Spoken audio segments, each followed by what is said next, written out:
Live from downtown Bakersfield, 23 ABC News Midday starts now. And good morning. Thanks for tuning in to 23 ABC News at 11 a.m. I'm Mike Hart. Topping our news at this hour, U.S. officials say a cruise ship with potentially ill passengers has docked this morning in New Jersey. Now this as the coronavirus outbreak continues to grow. 41 new cases have been diagnosed on a cruise ship that's being held off of Japan, bringing the total number to 61 so far. Hundreds of Americans are apparently on that ship, with nearly a dozen of them testing positive. ABC's Andrew Dimbert has more on what's being done to try and stop this spread. New this afternoon, a plane carrying American evacuees from the coronavirus outbreak lands at the Marine Corps Air Station in Miramar, California. It's one of two State Department chartered evacuation flights from Wuhan, China, the epicenter of the epidemic. Sick at sea, 11 Americans now quarantined on the Diamond Princess cruise ship near Tokyo, Japan, after testing positive for the coronavirus. With conditions deteriorating on board, some 2,000 passengers are trapped in their rooms. Nothing has changed. I mean, we're still in our cabins. A little scary to be on board, and the numbers just keep climbing. Oregonian Rebecca Frazier, just one of the 41 new cases of coronavirus on this ship. It was supposed to be a 2-week cruise. Now, passengers are stuck for a month, forced to remain on board until late February. They're somber. It's pretty quiet on the ship just because, I think everybody's still initially in shock. The World Health Organization declaring the outbreak a global health emergency. One of the Chinese doctors who sounded the alarm about the coronavirus has now died from the disease.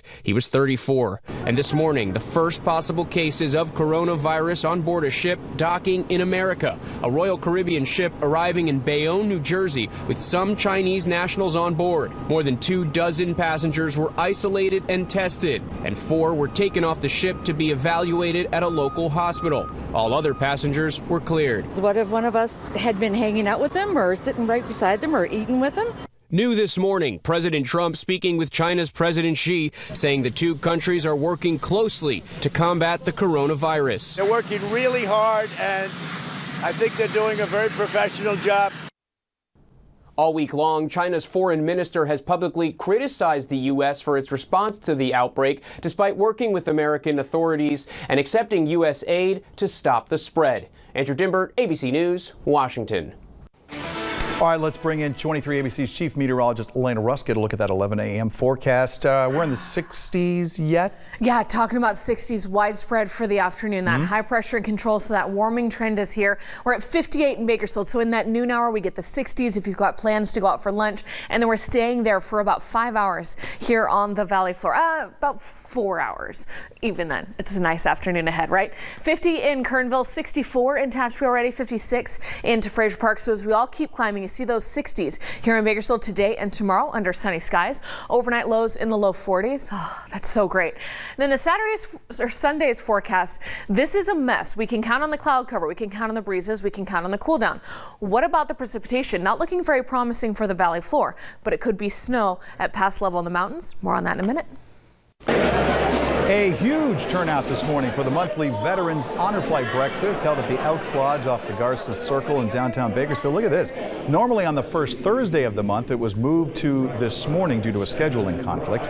Veterans, as always, invited to come down and mingle, and they did, getting breakfast and information on upcoming events going on in the area. Meantime, all eyes on New Hampshire as Democratic presidential candidates gather for another debate tonight, the first of 3 this month. Pete Buttigieg, Bernie Sanders coming out of Iowa almost dead even.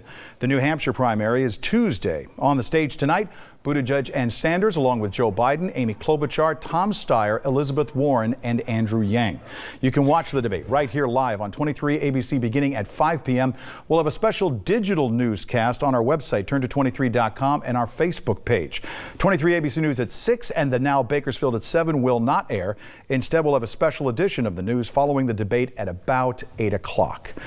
In other news, February is Safe Surrender Awareness Month, and the Department of Human Services is hosting events all month long to highlight safe practices for anyone making the difficult choice to give up their child. 23 ABC's Daniela Garrido has more on the process, which has already been used once this year.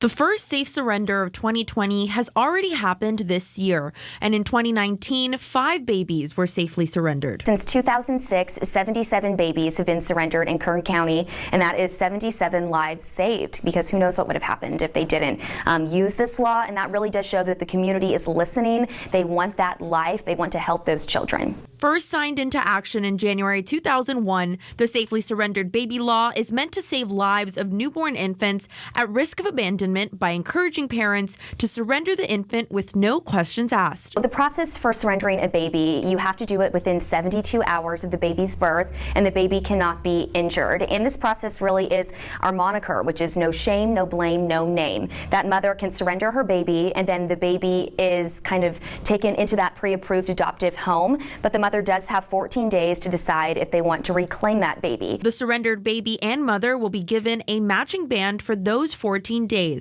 And in the event the mother changes her mind, social services will have to make sure the home is a healthy environment for the baby. But something about this that is important to note is they can't leave that baby on the doorstep or on the porch or at the entrance to the hospital. It physically has to go into the arms of hospital personnel or fire personnel. Mothers can look for signs like these, which can be found in the front of hospitals and fire stations that receive safe surrenders. This law is for mothers that are in crisis and feel like they may not have another option, and taking that courageous step to surrender that baby into the arms of hospital personnel or a fire station personnel. The month of February will be dedicated to the Safely Surrendered Baby Law and will have events throughout Kern County to raise awareness. And that was Daniela Garrido reporting. New this morning, the search is on for a man who's been missing for nearly a week. Take a look. County Sheriff's Office says this man, 75-year-old John Nicholson, has been missing since last Saturday. He was last seen at his home in Rosamond. Detectives say he's known to frequent the Lancaster and Palmdale areas. He's considered at risk due to his age and not having a history of leaving his home for long periods of time. Nicholson, described as 5'7", about 170 pounds. If you think you've seen him, give KCSO a call at 861-3110. Tehachapi residents had the chance to comment on the power safety shutoffs from last year at a town hall meeting tonight with several local officials in attendance. 16th District Senate Republican Shannon Grove, Tehachapi Mayor Susan Wiggins, representatives from SoCal Edison, and others will be on hand taking input on the shutoffs while providing emergency resources for residents. It's being held at the Slice of Life Enrichment School in Tehachapi starting at 4:30. If you happen to see a fire at Meadows Field overnight, you can relax. It was all part of an annual training exercise.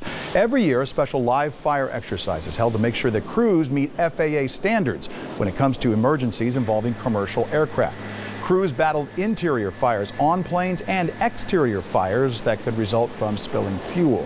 Although the exercise is held monthly, it doesn't always involve a live fire. And believe it or not, a small fire erupted at Disneyland last night. Look at this, closing off parts of the park. This video posted to Twitter showed this orange glow coming from the backstage area. You can see some flames near Main Street. Anaheim crews quickly doused the flames. No injuries were reported, no signs of any serious damage, but there's no word yet on the cause. The Condors with a big game tonight, but one of their biggest accomplishments has been working to help local organizations over 25 years. For example, tickets bought for tonight's game benefit a local nonprofit animal rescue. 23 ABC's Austin Westfall has more. Swiss, come here.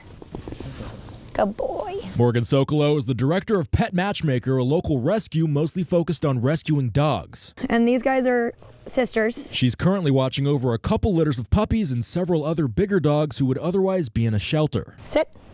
Oh, good boy, Adam. According to the Humane Society, an estimated 6 to 8 million animals enter shelters in the U.S. every year, and barely half of those are adopted. It's super important that people spay and neuter because with all these litters ending up at the shelter, you know, the only option is euthanasia if rescues don't come in and save them. And one of those saved by Pet Matchmaker is Blue, a bulldog found starving and roaming the streets in Oildale. He was basically dead, is what my vet said. Socolow says that Blue would fit best in a single pet home with owners who can give him the care that all bulldogs require. He's an absolute dream with humans. Aren't you? You're just a big lover boy. Blue will stay right here until the right home is found, but in order for Pet Matchmaker to keep doing what they're doing, they need funds. Ticket proceeds from tonight's Condors game against the Ontario Reign will be donated to the rescue, and in order to participate, you must buy them through Pet Matchmaker. The $23 ticket can go a long way. Regular maintenance stuff, fix things here at the rescue, just take care of things that need to be purchased or fixed in order to keep the animal safe and happy and healthy here. And that was Austin Westfall reporting. The Condors playing the 10th of 12 games this regular season against Ontario tonight. The guys are wearing throwback jerseys to honor the 25th anniversary of the Bakersfield Fog. They'll be auctioned off after the game to benefit the Condors Community Foundation. You also have a chance to win one jersey. Puck drops tonight at 7 o'clock.